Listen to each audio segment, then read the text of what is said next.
Assalamualaikum warahmatullahi wabarakatuh.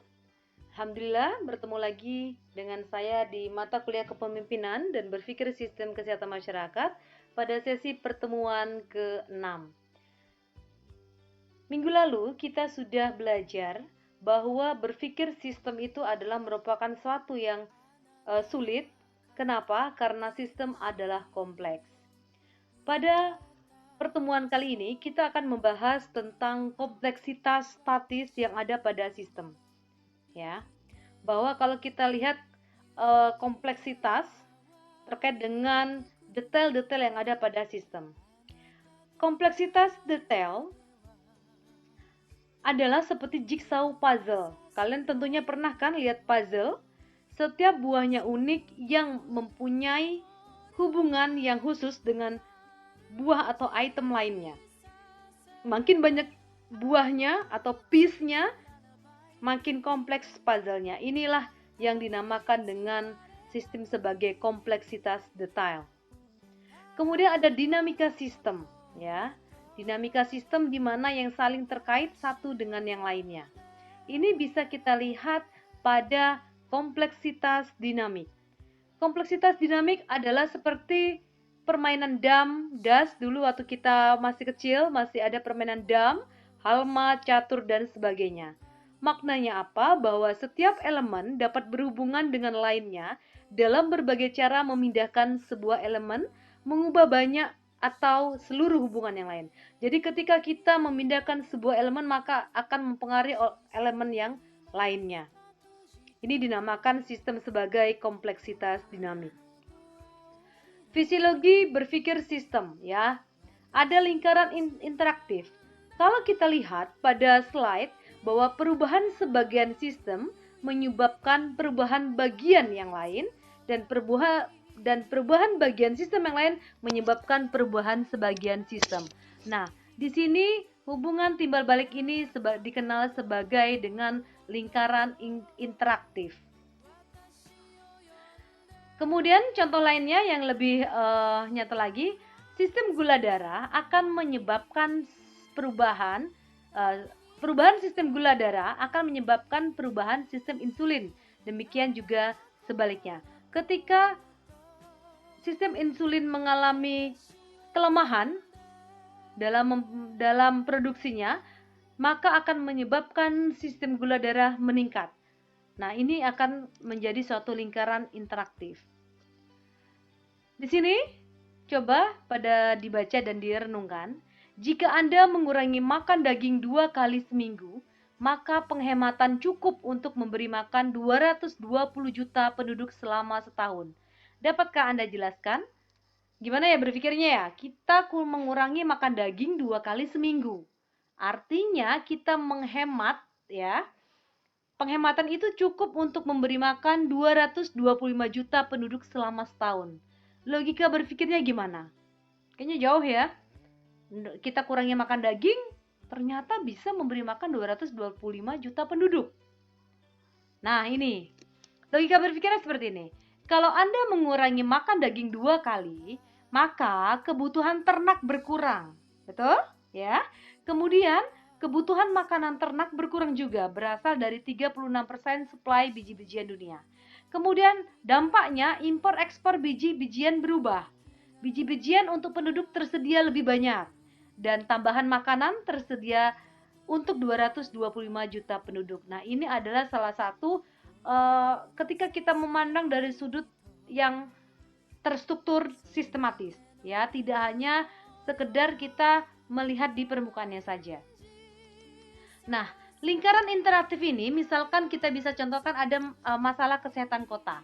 Umumnya solusi ya, perumahan kumuh, kemudian kesehatan buruk, rumah susun. Solusinya adalah rumah susun kemudian kesehatan meningkat. Apakah masalahnya selesai? Nah, apakah masalahnya selesai? Ya, ternyata tidak. Ya, nanti kesehatan meningkat ini akan adanya rumah susun ini juga akan menjadi suatu masalah. Ada namanya lingkaran balik, ya. Reaksi balik sistem terhadap solusi sebelumnya. Nah, kesehatan meningkat, kemudian munculnya migrasi ke kota, kemudian rumah sesak kembali dan kembali kumuh. Saya ulangi, bahwa di dalam lingkaran interaktif di sini terkait dengan masalah kesehatan kota, perumahan kumuh, ya, perumahan kumuh solusinya akan menyebabkan kesehatan buruk, kemudian adanya rumah susun, maka kesehatan meningkat. Apakah masalahnya selesai? Ada namanya lingkaran balik. Kesehatan meningkat, kemudian muncul migrasi ke kota, rumah sesak kembali, kumuh kembali, dan terkait dengan kesehatan. Ya, ini adalah reaksi balik sistem terhadap solusi sebelumnya. Kemudian yang selanjutnya, putaran penguatan. Jadi di dalam fisiologi sistem itu ada putaran penguatan. Adalah perubahan yang memperkuat seluruh lingkaran pengaruh. Setiap gerakan akan memperbesar pengaruh, membuat gerakan yang lebih besar lagi pada jurusan yang sama. Jadi bisa berubah pertumbuhan ataupun keruntuhan, ya. Kita bisa lihat dengan lingkaran yang di dalamnya ada bola salju. Nah, di sini contohnya seperti apa, gitu kan? Sistem putaran penguatan. Di sini kita bisa lihat bahwa pelayanan kesehatan yang baik, maka pasien yang puas, kemudian karena mendapat pelayanan kesehatan yang baik, peningkatan kesehatan, pasiennya puas, pendapatan meningkat. Nah, ini proses penguatan disebabkan karena pelanggan berbicara satu sama lain mengenai produk yang ada pada pelayanan kesehatan. Ini termasuk putaran penguatan, ya. Namun ada juga putaran penguatan yang negatif, ya. Di sini adalah pendapatan berkurang, gitu kan? Pendapatan berkurang berdampak pada kemiskinan, kemiskinan akan berdampak kepada kesehatan dan gizi menurun. Nah, ini merupakan lingkaran interaktif bahwa di sini ada putaran penguatan negatif, ya. Di sini yang menjadi putaran penguatan negatif apa? Yaitu kesehatan dan gizi turun, ya. Kemudian yang ketiga, proses keseimbangan. Keseimbangan adalah hal alamiah. Dalam sistem, menyeimbangkan putaran adalah proses koreksi untuk menjaga tujuan. Kalau kita ibaratkan dengan timbangan, dia adalah seperti ini, seimbang antara sisi kanan dan sisi kiri. Diagram proses keseimbangan, misalkan di sini keseimbangan gula darah, kemudian gula darah lebih tinggi atau lebih rendah di sini, kan ada ini standar gula darah. Kalau dia ini ya, gula darah lebih tinggi atau lebih rendah akan mempengaruhi dari kerja insulin. Nah, ketika terjadi keseimbangan, ya, maka harus ada apa? Kesesuaian dengan target atau standar. Jadi maka harus imbang, ya, antara kerja insulin dan dari gula darah, ya. Kemudian ada fisiologi sistem yang keempat, yaitu penundaan. Penundaan atau delay menunjukkan sistem yang mempunyai agenda sendiri. Penundaan adalah titik-titik dalam rantai pengaruh yang memerlukan waktu yang sangat lama untuk terlaksana. Jarak waktu antara sebuah intervensi dengan hasil digambarkan dengan garis lengkung yang terpotong. Jadi nanti kalau dalam soal melihat garis ini adalah terkait dengan penundaan. Sistem dengan penundaan misalkan terkait dengan temperatur air, gap temperatur, pengaturannya. Jadi di sini dengan menunda, gitu kan, dengan pengaturan pancuran air dengan temperatur sekarang ini akan menunjukkan sistem keseimbangan. Pancuran air yang kurang berfungsi, ya, proses penyeimbangan dengan suatu penundaan, yaitu dengan pancuran air yang kurang berfungsi. Kemudian sistem dengan penundaan ini terkait dengan misalkan ada infeksi menimbulkan demam. Kemudian penggunaan antibiotik adalah sistem penundaan agar jangan sampai nanti bertambah parah. Esensi sistem, berpikir sistem menunjukkan adanya putaran penguatan dan penundaan respon. Nah, ini contohnya perumahan kumuh, kesehatan memburuk, perbaikan rumah, kemudian kesehatan membaik. Kemudian di sini adalah terjadi migrasi desa ke kota, perumahan sesak, balik lagi ke perumahan kumuh. Nah, di sini migrasi desa ke kota, gitu kan, merupakan penguatan yang negatif, ya. Dan di sini terkait dengan penundaannya adalah menjadi jangan sampai nanti terjadi migrasi desa ke kota. Kemudian kesulitan berpikir, ancaman lamban. Kita biasa mengatasi masalah akut, masalah tanpa delay. Namun, kita sering membiarkan masalah yang muncul secara perlahan-lahan dengan delay yang lama. Learning dyslexia, the parable of boiled frog. Nah, di sini saya pengen nunjukkan nih terkait dengan fenomena kodok rebus. Nah, kita lihat di sini, ketika ada kata di suhu luar 28 derajat Celcius, di dalam bejana ada air 28 derajat Celcius, ketika kata masuk ke dalam bejana, apa yang terjadi? Tenang-tenang saja, ya, karena tidak ada perbedaan yang signifikan. Nah, kita bandingkan ketika suhu di luar 28 derajat dan di dalam adalah 55 derajat Celcius, apa yang terjadi? Kira-kira apa? Langsung loncat, kaget si kata karena perubahan suhu yang sangat signifikan. Nah, kita lihat terkait dengan di sini. Katanya masuk ke dalam bejana, kemudian kita panasi dengan api. Di sini suhu meningkat 30 derajat Celcius. Apa yang terjadi? Kata tenang-tenang saja. Kemudian meningkat suhu menjadi 35 derajat Celcius. Apa yang terjadi? Ternyata si kata masih tenang-tenang saja karena ada peningkatan suhunya tidak begitu signifikan ya. Hanya 55 derajat Celcius. Kemudian naik menjadi 45. Apa yang terjadi? Tenang-tenang saja, ya. Kemudian 55 derajat Celcius, apa yang terjadi? Ternyata kata juga masih tenang-tenang saja. Ketika naik 65, apa yang terjadi?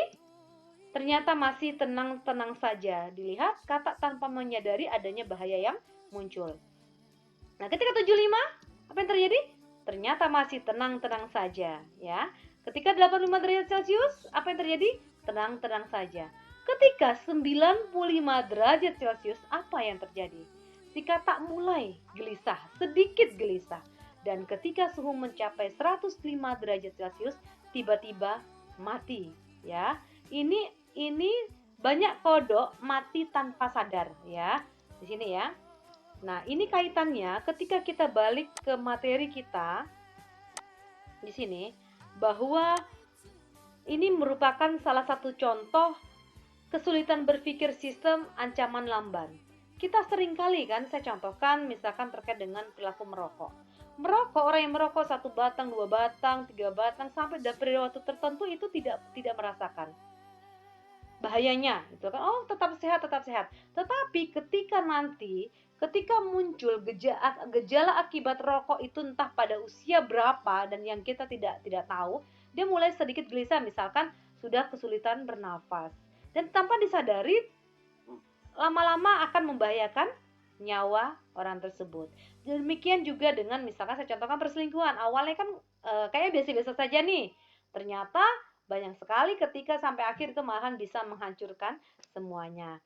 Nah, inilah terkait dengan kita biasanya menganggap bahwa tanpa kita sadari kita dalam suatu sistem atau keadaan yang sebetulnya kita lambat berpikir sehingga itu akan menjadikan kita lalai, ya. Ini adalah terkait dengan ancaman sistem, ancaman lamban. Nah, kalau kita lihat dari patofisiologi sistem, di sini ada sebuah archetype memindahkan beban. Suatu masalah menimbulkan gejala yang menuntut perhatian, tetapi masalah mendasar sulit didiskusikan karena rumit atau mahal, ya. Lalu seringkali orang memindahkan beban ke solusi lain atau lebih bersifat simptomatik. Jadi hanya agar masalahnya terlihat menjadi lebih baik. Namun apakah akan menyelesaikan masalah, gitu kan? Kalau ketika kita hanya menyelesaikan masalah simptomatik. Contoh, misalkan di sini ada terkait ini ya. Ada masalah, sebetulnya ada solusi fundamental, kita hanya menyelesaikan masalah yang simptomatik yang muncul, ya. Sehingga kalau kita dilihat di sini, maka ternyata solusi simptomatik itu tidak dapat menyelesaikan terkait dengan masalah yang ada. Contoh, anak menangis. Harusnya kita cari penyebabnya apa kan? Nah, namun di dalam sistem mengalihkan beban, sistem pengalihan beban ini adalah misalnya dengan kasih permen. Anak kemudian diam, namun efeknya apa? Ternyata gigi habis. Ya, harusnya ini terkait dengan bagaimana kita mencari penyebab masalahnya. Demikian juga ini, misalnya utang, harusnya seseorang yang punya hutang itu adalah membayar ya. Namun hutang ini terkait dengan gali lubang tutup lubang, utang kemudian pinjam lagi untuk nutup, ternyata tidak akan masalah. Ini akan menimbulkan masalah baru, misalkan terjadi KKN ya. Nah, memindahkan beban, gejalanya ini, penyelesaian ini cepat, menghasilkan, tampaknya tidak ada masalah. Namun ya, sebetulnya ini hanya kelihatannya saja tidak ada masalah, namun faktanya tidak menyelesaikan masalah. Misalkan membayar hutang dengan meminjam, ya kan? Kemudian menggunakan narkoba untuk melepas tekanan. Ini sebetulnya kan seseorang yang tekanan dengan mengkonsumsi narkoba terlihat kayaknya tenang, namun sebetulnya tidak menyelesaikan masalah kan? Sama juga dengan razia PKL pengemis anak jalannya yang tidak menyentuh solusi yang mendasar, hanya sekedar razia saja. Nah, prinsip pusatkan pada penyelesaian fundamental sambil secara sementara melakukan penyelesaian simptomatis. Artinya apa? Memang ketika kita ingin menyelesaikan suatu masalah, sulit kalau langsung ke fundamentalnya, sehingga dua-duanya tetap, namun kita tetap mencari penyelesaian masalah fundamental sambil menyelesaikan simptomatisnya agar tidak terlalu parah. Nah, contohnya bantuan langsung tunai. Ya, nah, ini pada musim COVID-19 juga adalah bantuan langsung tunai kan? Apakah merupakan pemindahan beban? Memperburuk masalah tidak? Memberi uang pada pengemis termasuk memperburuk masalah atau memindahkan beban? Menurut saudara seperti apa? Silakan dipikirkan. Kemudian strategi menghadapi pemindahan beban, ya. Jadi di sini terkait dengan investigasi mengapa penyelesaian jangka panjang sulit dilakukan atau memerlukan waktu yang lama. Nah, sehingga memang kalau seandainya pemindahan beban itu kadang memang perlu sambil kita lakukan, namun tanpa mengabaikan dengan solusi yang fundamental. Hukum berpikir sistem, ya. Masalah hari ini datang dari solusi yang lalu. Saya contohkan satu saja biar agak cepat. Misalkan antibiotik yang menyembuhkan penyakit, ya.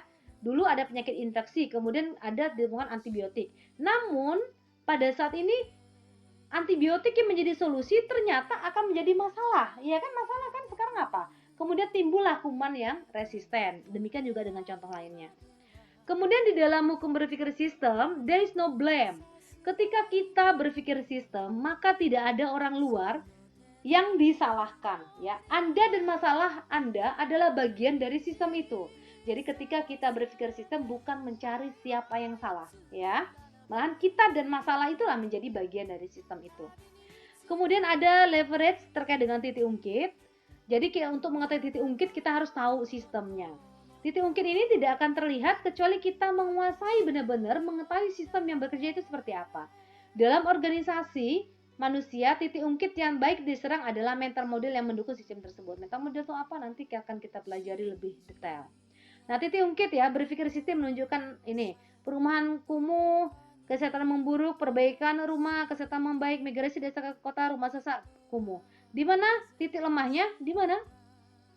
Ya, di migrasi desa ke kota. Nah, titik ungkit merupakan mental model. Ya, mengubah sistem yang efisien adalah mengubah mental model yang mendukung sistem sekarang berjalan.